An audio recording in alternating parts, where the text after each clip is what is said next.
Ito yung hub puller natin. Ito 19. Ito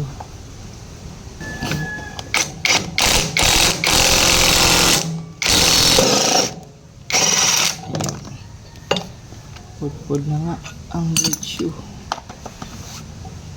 mga kaiba ko. Yan,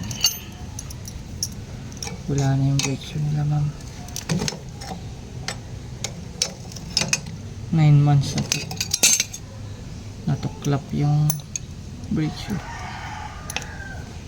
Ito ang problema sa mga brake shoe ngayon, tuklapin. Para matanggal nyo yan, gamitan nyo ng puller. Ito,